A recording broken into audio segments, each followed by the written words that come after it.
I'll be quite honest. I think 70%. Okay. I think that there's a really significant chance that Lane Kiffin is Florida's head coach. Now, I think that LSU is going to make a strong pitch. They would compensate him probably over $14 million a year, and he would have tons of resources.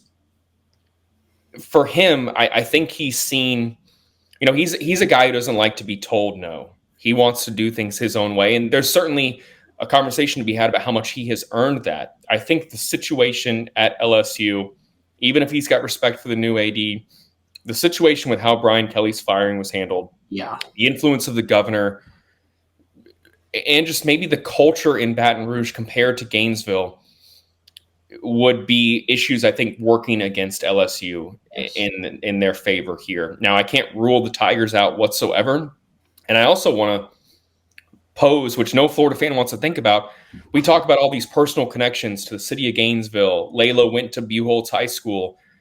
I mean, how much does that actually matter to Lane Kiffin? No one knows, because he spoke fondly of those memories, but he's never come out and said, I would love to coach at a place like the University of Florida.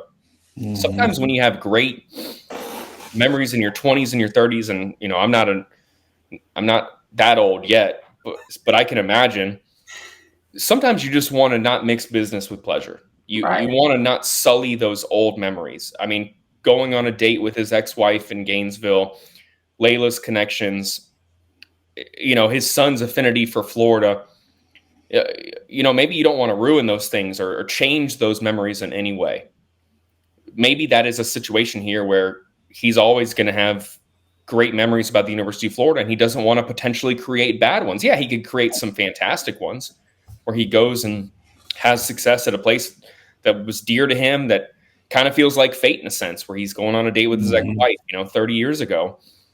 But at the same time, we don't know how much that matters to him. He hasn't come out and said that this is a desire. He wants to be like Steve Spurrier, but he never said, I want to be like Steve Spurrier at Florida. Right. So I'm going 70%, which is very confident, because I do think that everything I've heard trends to Lane Kiffin being the guy for Florida without really much of a clear backup plan. I'm sure there is one, but all the eggs are in the Lane Kiffin basket right now, that I'm pretty confident that Florida is going to land him if he decides to leave Ole Miss before or after the end of the regular season. I think that Florida is the landing spot for him rather than LSU.